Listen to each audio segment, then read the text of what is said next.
Welcome to another edition of the Gruber Morning Show, the Tesla Roadster edition, sponsored by the Gruber Companies. What happens to parts roadsters? George Foreman's Roadster update. Did the 38-mile Roadster replace the China cars?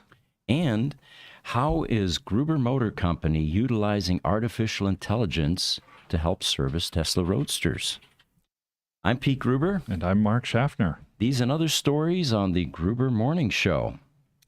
So let's get right into the technical portions about the how we're using artificial intelligence. If you remember, Elon, a few weeks ago, open sourced all of the Tesla Roadster information with a promise that there would be more to come. Well, we ended up around the same time.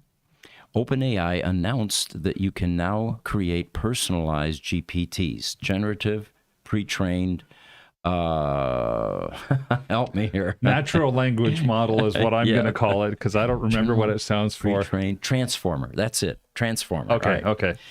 They always have these fancy acronyms. But anyway, we have been using ChatGPT not only for text, scripts, emails to customers, improving them.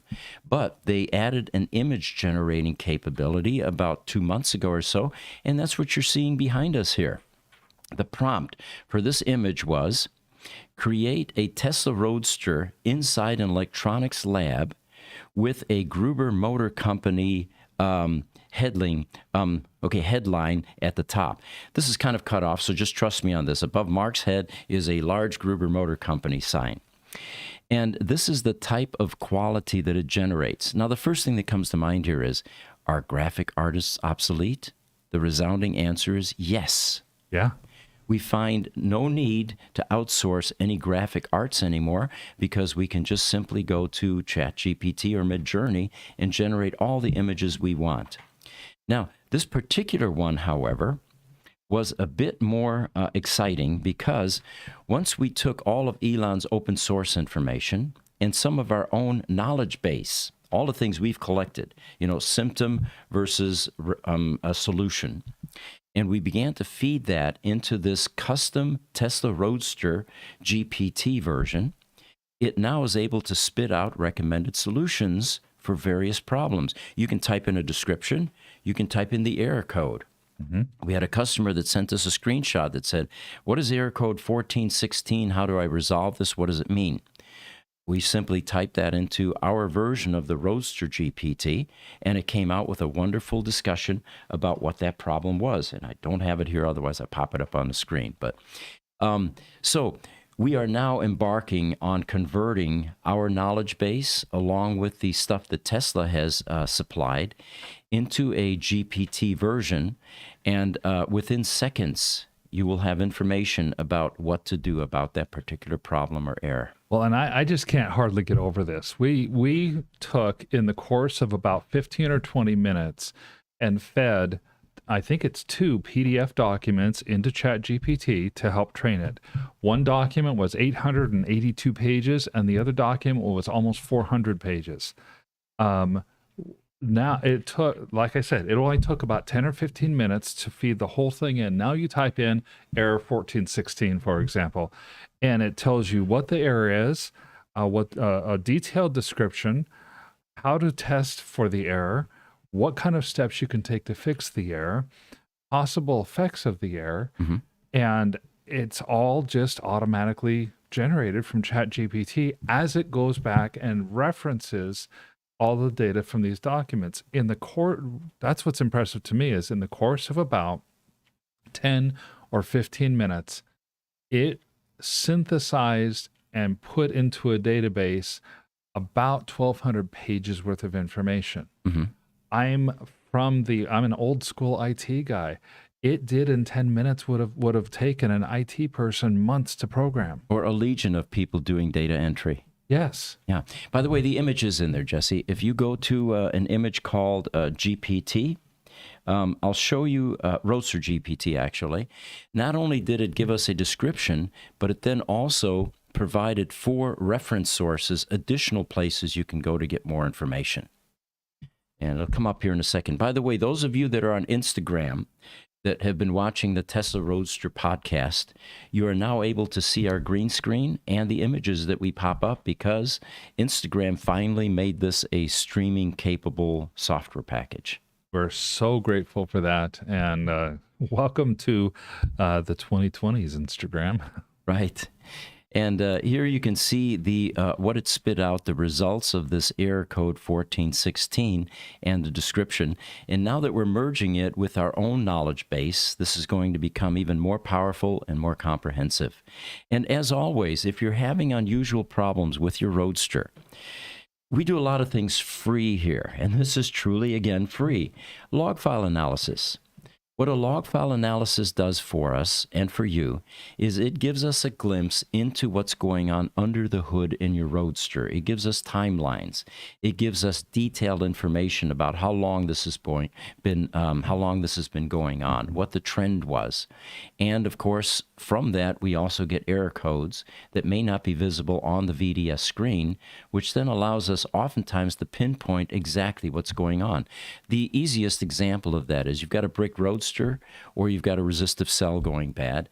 We need to know what sheet that is in and which brick is being affected by that. Well, these cars have been, we've been calling them rolling computers for a number of years, and that's because of the onboard diagnostic port. This is a greatly enhanced version of the onboard diagnostic data. And it's amazing the type of stuff that we can see about what the car is telling us, both in terms of just regular statuses and in terms of errors and warnings of what it has. Mm-hmm. The simple procedure is, on our website, there is a group of newsletters, and one of those newsletters says how to pull a log file. If you go to that newsletter, there are some instructions there, not anything elaborate, but very specific. It has to be a 4 gig or under memory stick. You have to put a folder in there, and it's case sensitive, precisely the way that it asks you to do it. And then you plug that into that USB port that's underneath your console on your Tesla Roadster, and it will begin to download a log file. And in a 5 minutes or so, you will have a log file on that memory stick, and then you simply email that file to us. We then will decode it and give you a full engineering report as to what we're seeing. Something that we'll have to do soon, because it's getting harder and harder to find 4 gigabyte memory sticks. There's a technique that people could use for the more modern memory sticks to reformat it down to a 4 gigabyte size so that the Roadster could use it. What do you do? Put on a bandsaw or something and cut it in half? Those of you that are having trouble finding it, we do buy extras, and we're more than happy to send you out a free one that you can use for your log file. TikTok, Hubie is joining us. He says, very cool, smiley face. Well, thank you. Thank you. Before I get too far into the topics, I keep this show and tell thing here, and I've missed it a couple of times now, so today I'm going to do this first. What I have here is a bag of lug nuts. These are zinc-plated lug nuts for your Tesla Roadster. And I've taken one out here so that you can see it a bit better. You see how pretty that flashing is on there? It's a zinc-plated lug nut. It won't rust until 15 years later or so. And what we recommend is replace your lug nuts, not just to make them look prettier, because your old ones are going to be rusted, but because you've got a lock on that. It's a key lock, and it's a holdover from the old Lotus days. And those things don't last forever, especially with the overzealous tire guys that are replacing your tires or your TPMS sensors. As soon as they put an impact wrench on that key, it's been compromised. And when it breaks, it's going to be very difficult to replace. What Lotus or Tesla did back in the day, they had a number of them with various letters of the alphabet, and we've accumulated a library of them. There are about 24 or so. For those people that find themselves in the unfortunate situation where they're driving down the road, their tire goes flat, they have it towed to a discount tire or a tire shop, only to find that their key that's in the back trunk has been compromised and is broken, and the tire people can't get that locking lug nut off. The reason it's so difficult is the diameter of that locking lug nut tool or that lug nut is actually wider than this, and there's no room to get anything around it to take it off. So our advice is improve the look of your wheels. Order one of these off our e-store, and they're dirt cheap, at $30, $40 or something like that for the complete set. Retire that locking lug nut, and you're not going to have that problem then in the future. If you do get stuck, we allow people to borrow our lug nut keys from that big library or collection we have. We just ask, obviously, that you return it, and life is good from there. We also have these little lug nut adapters that allow you to put a 10-point spline into these, and then it comes out to I think it's a 13 millimeter hex, so that you can put a socket on this and remove your lug nuts. You do get one with a Tesla Roadster, but we find that the Tesla Roadster version is soft steel, and it's not uncommon for an over-aggressive tire person to actually spin or twist those splines.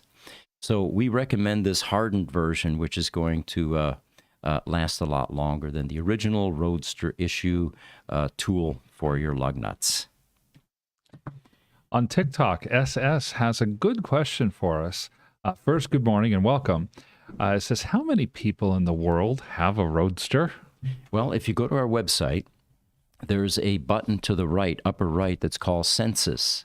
And what we've allowed Roadster owners to do for years now is to register their Roadster. And we don't give names and, physical addresses, but you can see where the Roadster is, what country it's in, what color it is, what style it is, what year, all of that. And you get a sense for how many Roadsters are on the planet right now. And based on the census program, which there are some duplications, it's looking like about 2,000 Roadsters. And if you remove some of the dupes, maybe 100, 150 or so, we're looking at close to 2,000 Roadsters that are left in operation in the world somewhere. The important part about these Roadsters has been that they are the pioneer. They are the thing that really started the electric vehicle revolution much more than the EV1 did. Mm-hmm. Got another question. YouTube, Ramon Hurd. What do you guys think of Tesla's adding Grok AI to Tesla cars? Well, that would be the natural large language model that I think Tesla would put into their cars, first of all. What we're finding with Grok, by the way, is unlike the other large language models, Grok tends to be somewhat biased in favor of extracting Twitter information. Although it does a very good job of that. Any sort of a topic, you can begin to see how many people have chimed in on that topic. So it is useful for that purpose. What we find, if you want a broader answer or broader inputs, we're still in favor of ChatGPT-4, for example. I tried to sign on to Bard, and I know we're getting off track a little bit, but right. And found that Bard is still experimental. Really? And so it's being integrated into Microsoft Edge. It's being integrated into a lot of different areas. But to actually get a Bard account is an invitation-only type of system, even here a year later. Yeah. Which, hard to believe that ChatGPT is just barely over a year old. Yeah. And by the way, our integration into our companies, AI integration, is well underway. And I highly recommend it to any companies that want to remain relevant in this century. You're going to need to have that additional augmentation in order to continue to thrive as a business. It is such a powerful tool. Our salespeople, for example, we have 2 call centers, are using it continuously. And not just to assist with improving their communication with customers, emails, for example, responses, that type of thing, but also for bids. One of the sales guys actually feeds the bid information into ChatGPT-4, and it does a very nice job of organizing by part numbers, by description, and gets rid of all of the fluff and the things that we're not interested in. Very nice.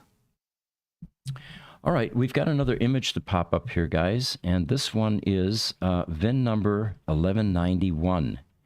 And if we can go into a folder, it's a numerical folder. And let me give you the backstory on this. In 2020 or so time frame, Tesla realized that their Roadster parts supply was getting low, dangerously low. Certain things they didn't have anymore. They were going to vendors, including ourselves, to buy certain parts.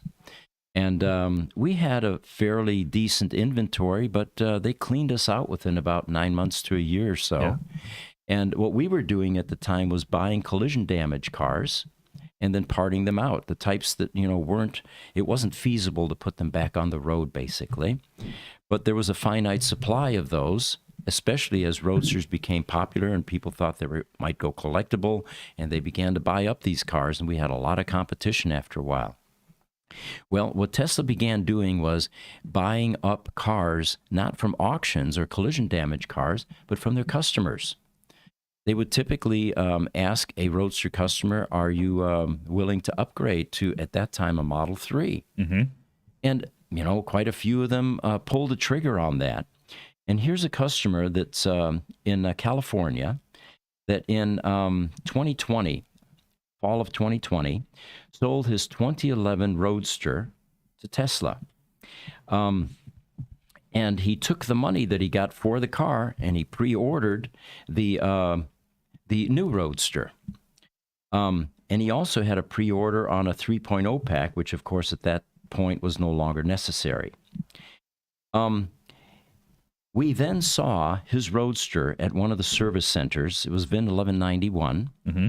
which is what you're seeing in this picture here, a Thunder Gray Roadster, in back of one of the service centers, and it had already been stripped clean. It was kind of like the Thanksgiving turkey, after all the family members have stripped off most of the meat, there were some bones left.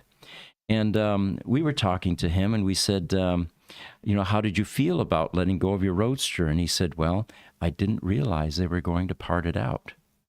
Oh, boy. And for the first 6 months or so, Tesla did not tell the owners why they were buying them.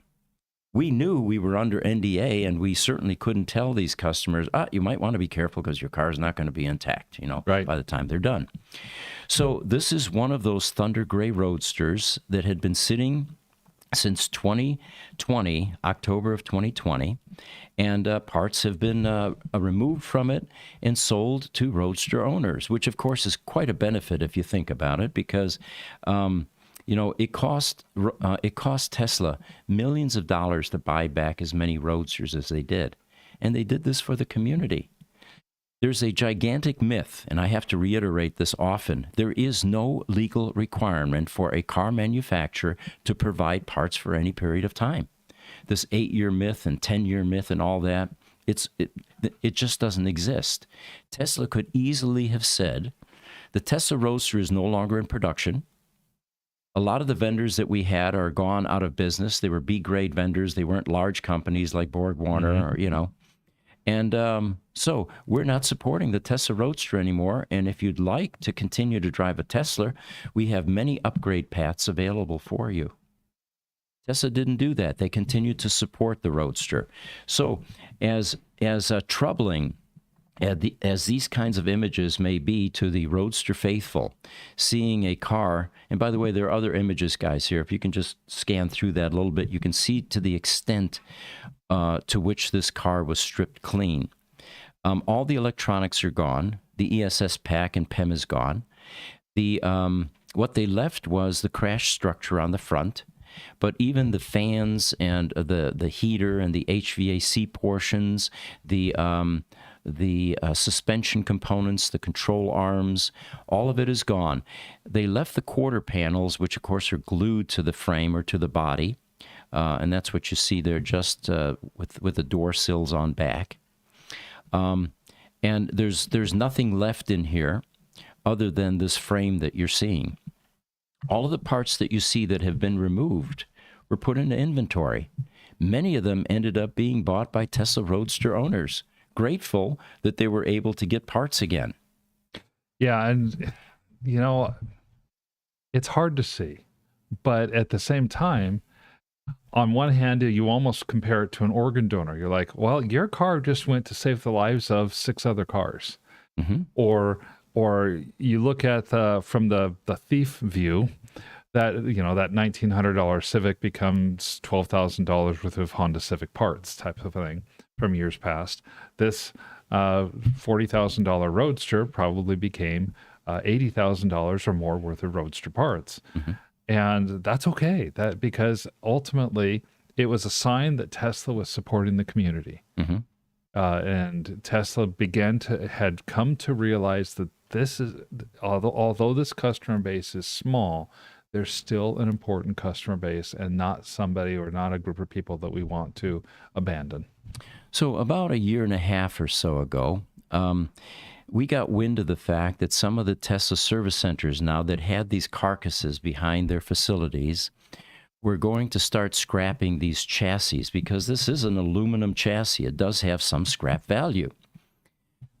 We immediately jumped on that, got involved, and said, whoa, guys, you do not want to send these off to the scrap dealer, because there is a residual value in these frames that is well beyond what you're going to get in aluminum recovery. And if you're not willing to do that, we'll buy these. We will transport them to our facility. We've got outside storage for at least 80 of these carcasses, and we'll preserve them. The reason is, as these cars continue to go collectible, no one in their right mind totals out a multi-million-dollar car, no matter how bad the collision was. And these kinds of frames are going to be invaluable in putting these cars back together, even if they have to reassemble every nut and bolt in the car, which is typically what happens with the highly collectible exotic cars. So these are worth gold. Well, they promised us that they were going to store them in Sunnyvale, and for a while that seemed to be the case. This particular Roadster that you're seeing here is at an IAA auction. And it is going to go to auction within the next 3 months or so. So what Tesla has decided to do most recently is to sell off these carcasses. And this is most likely an experiment. If they don't get anything for it, maybe we have to revisit we're going to send them to the scrapper scenario. And we pipe up again and say, time out. But if they do get something for this Roadster, maybe that's going to be the new way that Tesla is going to get rid of some of these carcasses that are sitting behind their service centers. Sure. But, my thought is to agree with you still, though. Why are they getting rid of any of these carcasses at all at this point? Well, good point, and we'll have to ask that question. The other thing that occurs typically when Roadster owners sell their car back to Tesla is that not all the accessories go with the car. If the car, for example, has a soft top on it, then usually the hard top remains in someone's garage, or the wall mount charger, the TS70, or some of the accessories, like the CAN Junior and CAN Senior parts. In this particular case, this customer ended up offering them to us, and we ended up buying a hard top and some of the accessories that were left. So anyway, this is the latest detour that Tesla is taking with these parts cars, and if this works out, you'll probably see more of them at the big auctions like Mannheim, Copart, and IAA, which are the primary ones that Tesla would use for something like this. So it'll be interesting to see what this thing bids up to. As someone in the industry pointed out, this car's restorable. If you've got the rest of the parts that they took off, you could put this back on the road. Yes. It'd be a long road, but it would be a long road, and it would be hard to find parts. Right. YouTube, Ramon Hurt has a question for us. He says, I used to see Roadsters at work quite often. I always thought about looking into what it would cost to buy one. When would have been, so looking past tense, the best time to get into buying a used Roadster? Well, it was 2020, I believe, that there were two Roadsters on eBay, and it was before they had the 3.0 battery replacement pack.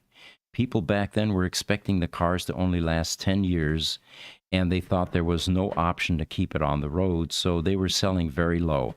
There were two on eBay that sold for $39,500 and $40,000. These were fully functioning cars, mind you. Mm-hmm. And that was a low point that we saw. Then we came along, and Tesla came along with a replacement battery pack. the new 3.0 pack, not the one in 2016. And we started the Tesla Roadster matchmaking site.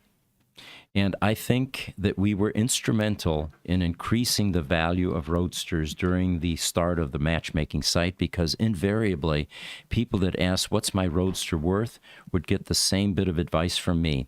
Whenever you're selling something, always start a little high, because people want to feel like they got a bargain, and they whittle down the price.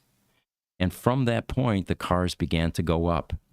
By the time we reached the high point, functioning Tesla Roadsters without pedigree could sell for $120,000 to $130,000.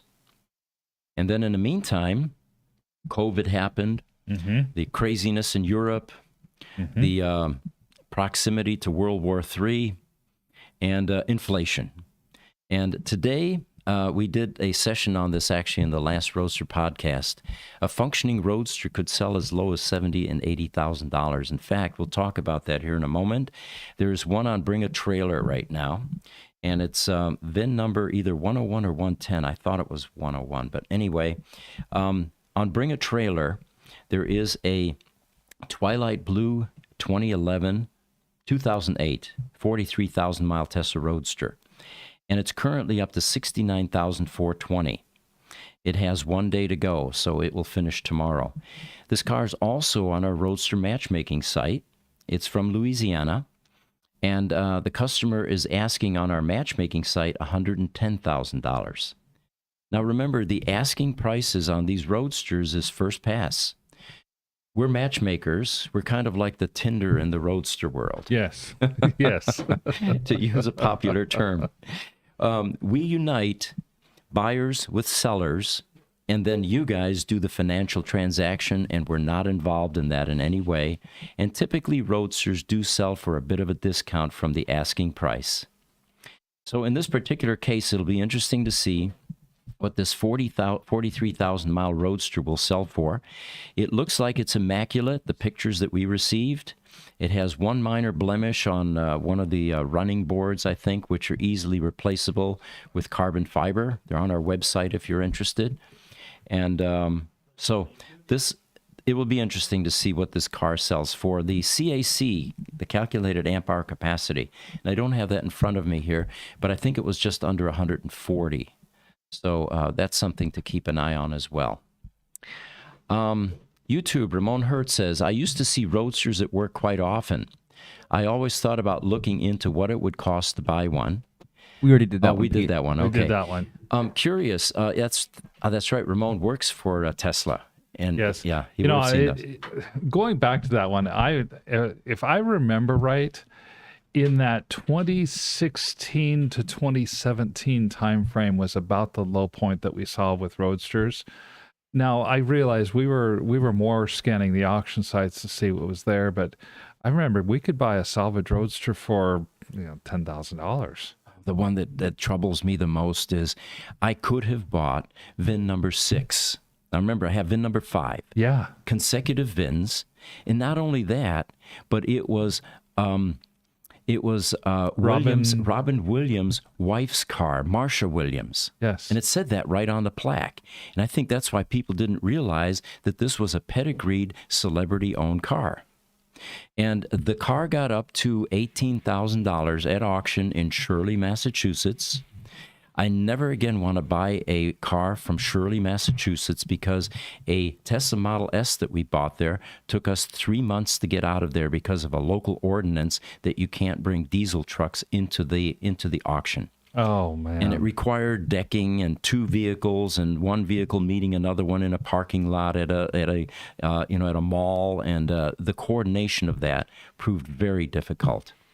But anyway, yes, that was my low point, and my big regret was not buying Marsha Williams' Tesla Roadster. Well, and for $18,000, oh my gosh. So, Dean Bortz on YouTube asks, are Gruber Motor Company T-shirts and or hats available to purchase? Well, we have the sunglass cases. Those are readily available. And I know we've talked about it endlessly that shirts like this are being created by actually our service manager. He does this on the side. And yes, we're going to eventually have that. And we usually have a commitment from social media that those types of swag items will be out on the website at some point. Yes. Do we have a new commitment for that, guys? We're working on it. Okay. All right. YouTube, DeVille, video focus. Your display is very blurry. And that's on YouTube. Okay. Yeah, that's because we're trying to blow up the individual images of you guys so that way Instagram can see. We should have that resolved by the next show. Okay. Yeah, in fact, that's a good time to remind people again. This is our first podcast in ages where Instagram is seeing all the background. They finally got with the program, got a display key, but they're still not necessarily playing very well with the other platforms. We'll get those technical issues worked out here within the next couple of podcasts. So stay tuned. Yeah. So another Tesla Roadster news item.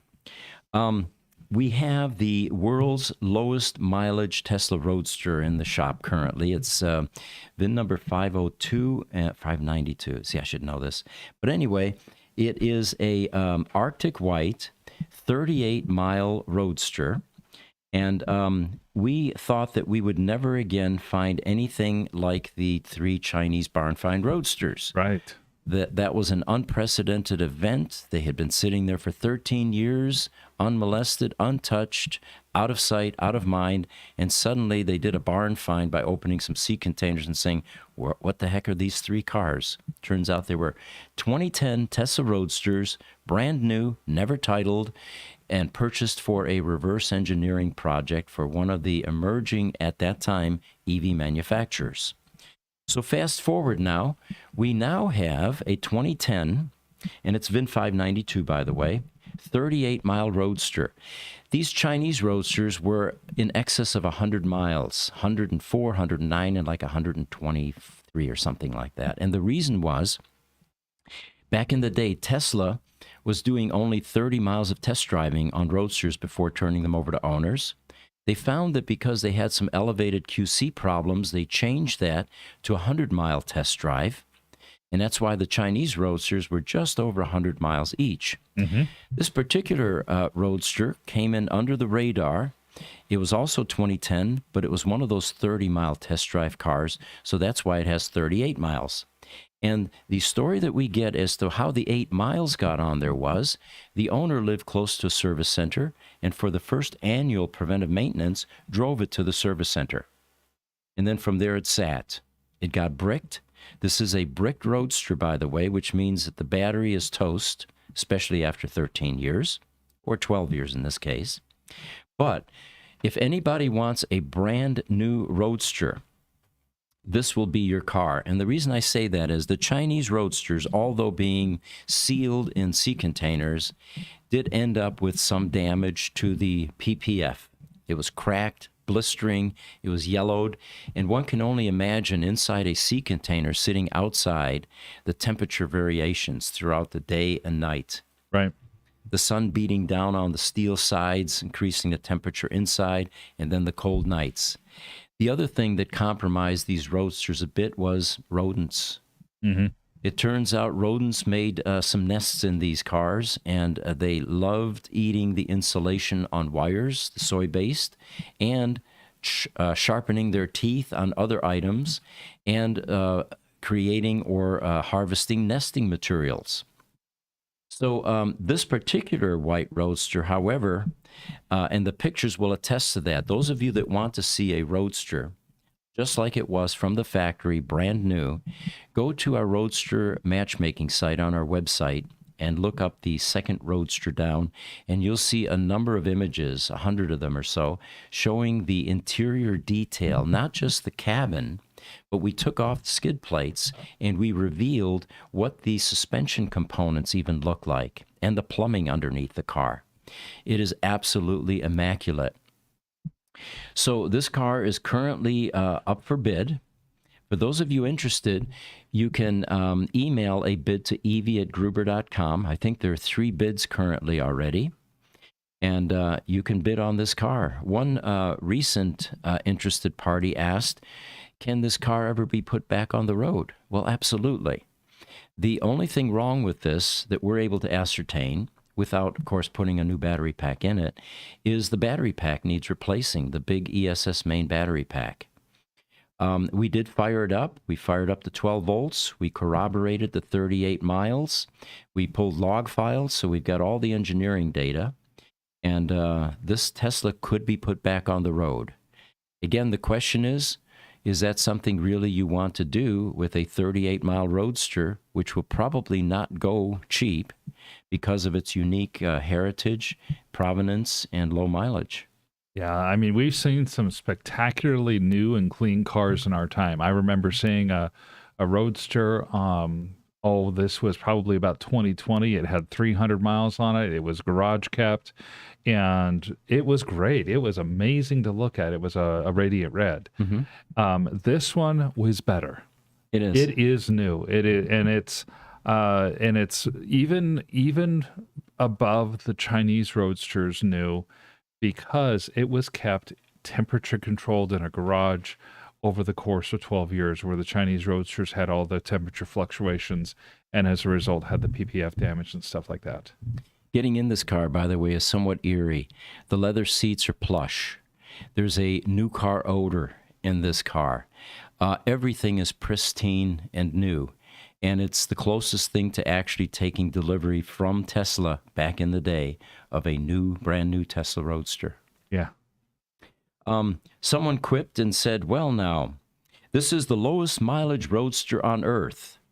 Wouldn't the Tesla Roadster that went into space be the highest mileage Roadster? It has made 4 orbits around the sun at this point, totaling 4 trillion miles. So, well, yeah, but it's been coasting most of the way. Right. No wear and tear, right? Doesn't need shocks or any of the suspension components or anything like that. All right, got a few questions here. We've got Crunch to Grace encouraging everyone to smash that like button. And Ramon Hurt from YouTube says, just change the quality setting on your YouTube. It will fix the resolution. Does that make sense? All right, they've got it under control now, apparently. I believe he's speaking to the person who was complaining about about it being blurry.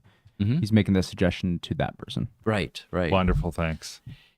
Facebook, Robert North says, you guys are plenty smart enough in that beautiful shop to figure out how to use Model 3 parts to convert those stripped Roadster frames into all Tesla Gruber Edition. They would sell like hotcakes and even better performance than the original one.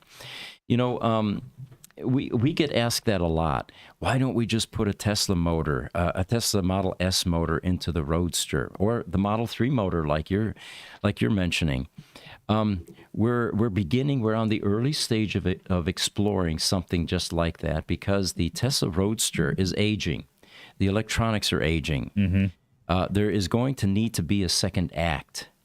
And it would certainly be appropriate for a Tesla Roadster to receive a newer Tesla drivetrain. All right, Michael Aldea is joining us. He's applauding. Thank you, Michael. Thanks, Michael. And YouTube, DeVille, that's funny. Space Roadster, high mileage, yes. Yes. Question is, will that Roadster ever come back to Earth? All right, so here's a good question. The George Foreman Tesla Roadster that's for sale on Haggerty, which is an auction site. It turns out that it's not just the Tesla Roadster. The prediction had been for some time is that George Foreman's epic car collection is heading to auction. And there are over 50 collectible cars. There's a picture here, guys. If you can throw up a picture of George Foreman's collection under images. There we go. Apparently, George was an avid car collector. He also has a number of sons, 5 of them that are all named George. So some unusual aspects here. That's not it. It's Foreman collection. And we'll describe that one in a moment here. That's actually George's car outside a Houston service center, along with that one. We had a customer chime in that said, yeah, I saw his car behind the service center when I was getting my car serviced. I didn't take the time to look through these images to see where the Roadster is, but presumably it's somewhere in this huge collection of 52 exotic cars. And so anyway, this sale is currently happening all of December, and there are a lot of cars being sold. The Tesla Roadster is being sold no reserve. That means that whatever it sells for or bids to is what they're supposed to be selling it for. Wow. It's currently sitting there at $40,000. Someday, guys. Don't get your hopes up. Not this year, all right? $40,000 is where it's sitting. It was at 32 the last time we looked at it.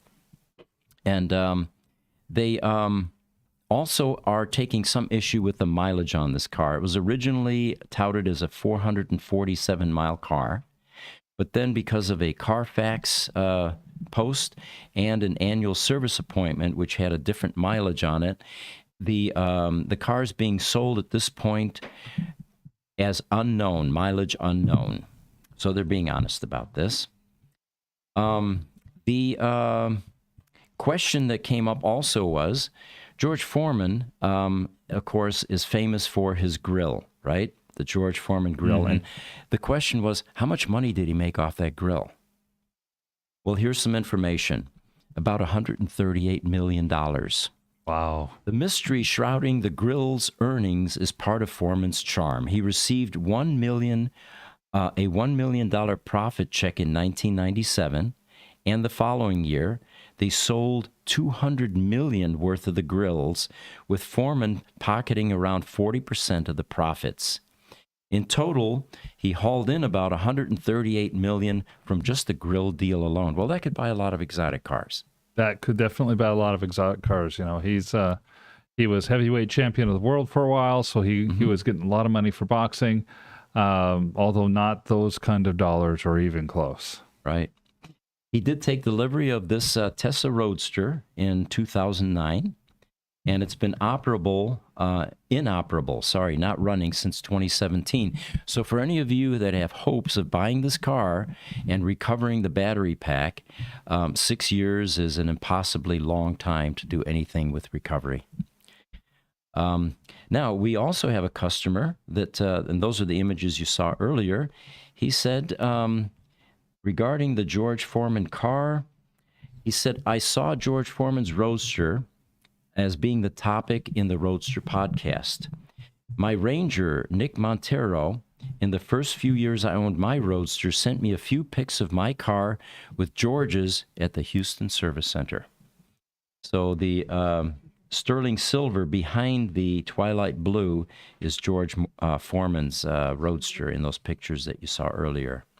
The best guess is that these photos were taken in late May of 2016, and not too much information can be gleaned from the pictures, but maybe it'll help fill the gap somewhere. So thanks to that customer for sending us those pictures. All right. We have another image that we can throw up, and this is an image that was provided by, it's called Open Sheet, Rosa Open Sheet. We have service partners all over the United States and the world, actually, and Chris Rosa is one of the ones in Germany that has done a lot of pioneering work with the Tesla Roadster. And what we're showing, or what he's showing here, is a Tesla Roadster battery sheet that has had the bonding plates removed from one side, stripped off, and all of the fusible link wires removed. And what you can see here are 9 bricks, and the reason there's a different top pattern to some of these is the cells are reversed, plus, minus, minus, plus, and that's done in every cluster of 69 cells. So the one at the very bottom there are cells that are shown with the negative side facing up.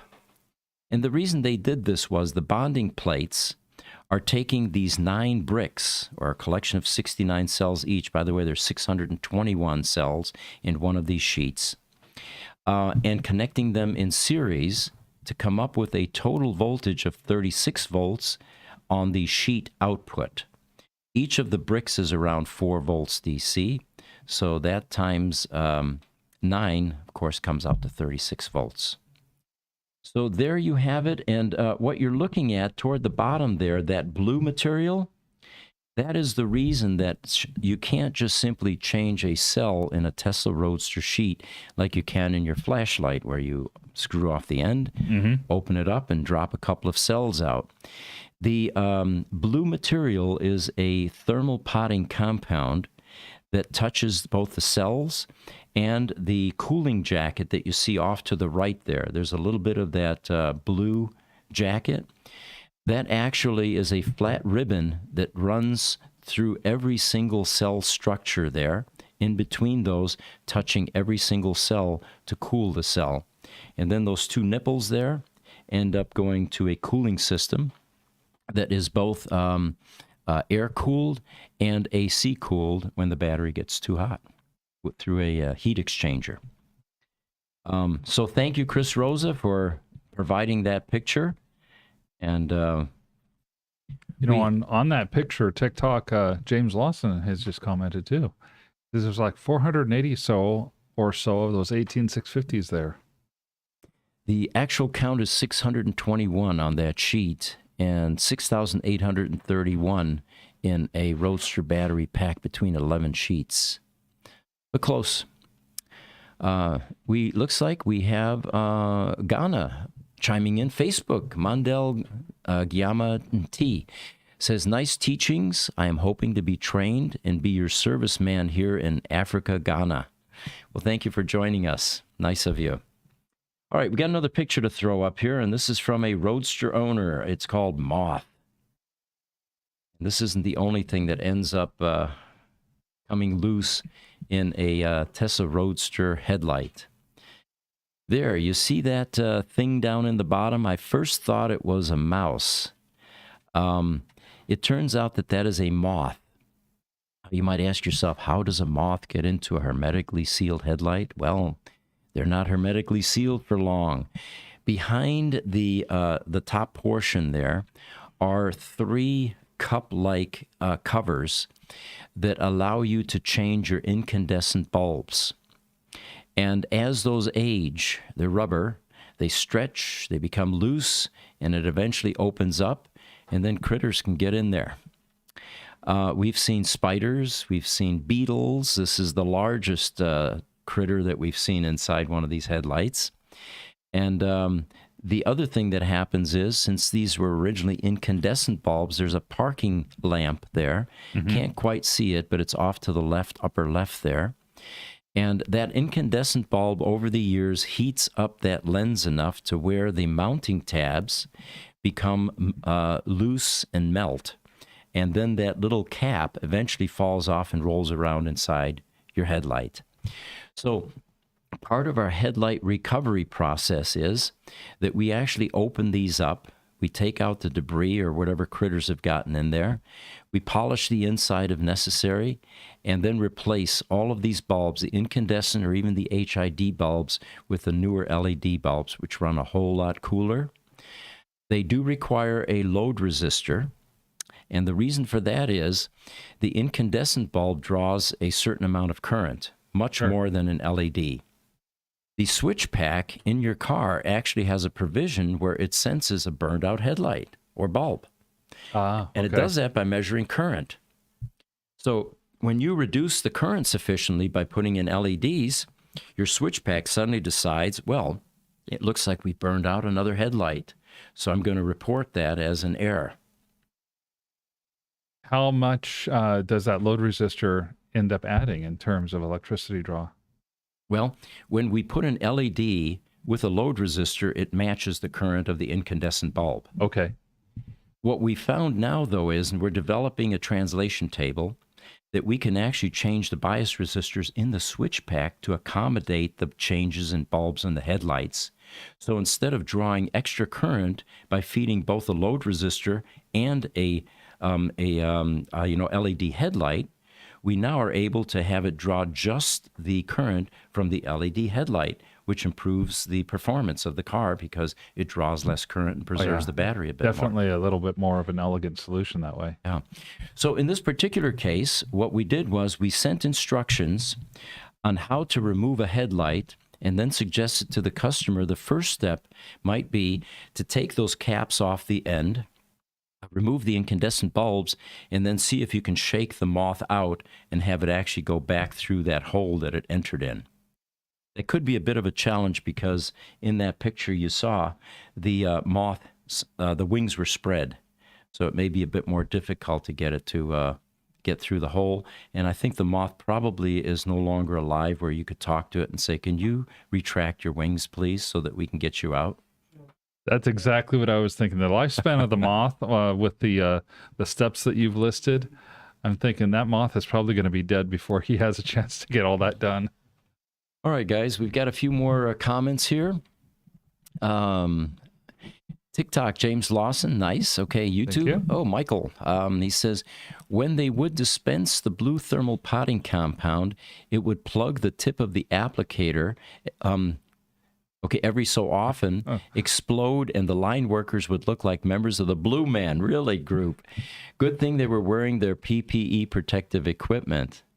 Now, that's an interesting side note. That come into lunch and you see one guy walk in and he's all blue. That'd be awesome. And you see, Michael was there in the day. He was the original on the ESS battery pack team for the Tesla Roadster. So those little things would plug. Yeah, I talked to Jeff, and he was telling me about the vendor that was supplying that potting compound. And more interestingly, there is a chemical or a solution that actually will dissolve that, because for a brief time, we were thinking about dissolving all of those cells in that potting compound and reclaiming the clamshells and trying to put in new cells. Mm-hmm. And that was part of what convinced us that it was cost prohibitive. By the time you put labor time to it and parts costs and, all the rest of it in a spreadsheet, it wasn't feasible for independent maintenance to recreate these battery packs. Well, just the capital cost of the really fine welder that you would need in order to re-weld the cells back to the plates and get them set up in parallel would be prohibitive, I would think. Well, it's a $50,000 ultrasonic welder, and it's all done by hand. So you have 621 times 2 that you have to spot weld. Oh. So the labor, and of course they're using Silicon Valley labor up in Lathrop, California, and you can see why that $30,000 battery pack had to go to $40,000. Yeah, definitely can. And by the way, speaking of that, we have something on one of the Facebook sites. We're currently working on a battery out of a LaFerrari. And people complain bitterly about the $22,000 battery pack replacement for a Model S, right? Because it costs almost as much as the car. And then the Tesla Roadster going from $30,000 to $40,000. A lot of complaining. This battery pack for this hybrid LaFerrari, is $300,000. And that's one of the reasons it's in our shop getting repaired. I think the most surprising thing I've heard is the capabilities of this battery for this hybrid car. Mm-hmm. Wasn't it a 120 kilowatt battery? Power to the motor. It's power to the motor. Yeah, okay. We clarified that. What it is essentially is a short-term energy storage device for regen braking to recapture when the car's braking. And then it supplies power again for the hybrid portions. And I forget what the mileage was that you get out of the battery before it needs to be either regen charged or charged. Okay, well that would make a lot more sense, both because of the size of the battery. Because I think you and I were both scratching our heads when we first saw 120 kilowatts and thought, yeah, wait a minute, how did they do that? It's a quarter the size of a Model S type battery, and it's 120. Or a quarter the size. I think in total, the two, it's smaller than 2 modules of a Model S battery. Yeah, basically. This is going to be an interesting project for us. We will have a video release soon, and it'll be comparable to a Sandy Munro teardown of a LaFerrari battery pack. One of our guys, who's a Ferrari guy, came in and he says, "Hey, I don't know about that name," he said. "They probably didn't think too hard to come up with LaFerrari. It sounds like it was a pretty simple, name." All right. So we've got another picture here, guys. This has to do with swatches. We have customers that want reupholstery done for their Tesla Roadster. And, as I had said in earlier podcasts, a shop like ours can't do everything, and upholstery is one of those things. You can be good at many things, but certainly not all of it. We send out our upholstery, and it is a upholstery shop that does high-end exotics. They use fine Italian exotic leather. It's buttery soft. It's the kind of thing that you'd love to have a jacket made out of that, But anyway, this particular customer wanted certain inserts in his seat. And we have swatches that you can look through. We'll eventually put this stuff online on our website so you can pick right from the website. But reupholstery is becoming a thing nowadays because the Tesla Roadster seats are not aging well. They're usually pretty flat, they're uncomfortable, and the leather is beginning to delaminate in spots. I see. Although leather sitting for 12 to 15 years and being sat on and driven and stuff, I could see why it wouldn't last that long as well. It would dry out like any other cloth and eventually wear. Right. All right, let's see what else we have here. There's a picture here, guys. If you can throw up rodents, that'll take us into the final few minutes of this podcast. We're running into an hour here. But this particular picture I thought was humorous because we're seeing a lot of Roadster rodent damage these days. Mm-hmm. And we're beginning to get much more proactive about looking for signs of it. And, of course, probing the customers. How are you storing your Roadster? Is it outside in a carport? Do you have pack rats in the neighborhood? Squirrels, mice? Do you have a barn cat? But anyway, when these rodents get into your equipment, it's not an inexpensive proposition. We've got another one coming in now, be here soon, that has some rodent damage. And they're also not fun to work on, guys, because these critters when they take up residence, they don't bring an outhouse with them. Let me just leave it at that. YouTube, Crunch to Grace Hopper says, at 18 years old, I had a Junker 56 Vet with hot-rodded dual-quadded D-stroke 327 and removable hardtop. Most fun to drive ever. Should I get the used Roadster versus the second Cybertruck? On the matchmaker. All right. My suggestion would be forget the Cybertruck. You can get that at any point in time. Those of you that are getting into Roadsters now are going to be fairly lucky because, again, we predict these are the next collectible cars. And when they start going collectible in a much bigger way than they have in the past, we had one test period where, they kind of bounced. Right. Well, that was your clue. When they do, there's going to be a lot of regret, and we're going to hear a lot of this on this podcast. I could have bought one of those, and I missed that opportunity, and I regret that now. Yeah, I mean, we see people starting to do that now with some of the Roadsters we were talking about from 2017 and 2018. Yeah. You're going to hear a lot more regret stories within the next 10 years. Yep. Sam Campagna in my high school, in our senior year, got a 56 Vet, just like the one you're describing. And of all of the kids in that school, I think he got the most respect of anybody. The rest of us were trying to afford Mopars and Chevelles, Sure. But he had the ultimate, and he also had a 327 in his. And it was a great car to drive, and especially to drive through high school. Oh, lucky guy to drive that through high school. Mine was a $200 1963 Ford Falcon with the smallest engine you could get, 144 cubic inch engine.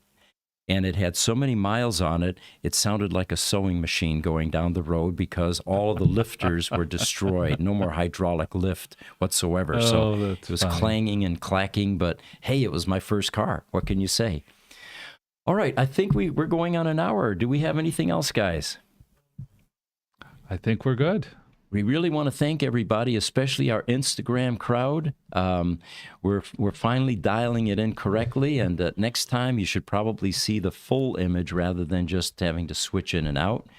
Again, thank you for joining us. We have other podcasts. Tomorrow is going to be the AI podcast at 10 o'clock. Friday morning, we have the Power podcast, and then Monday, the Communication Product podcast. Again, thank you so much. We'll see you next time. Take care.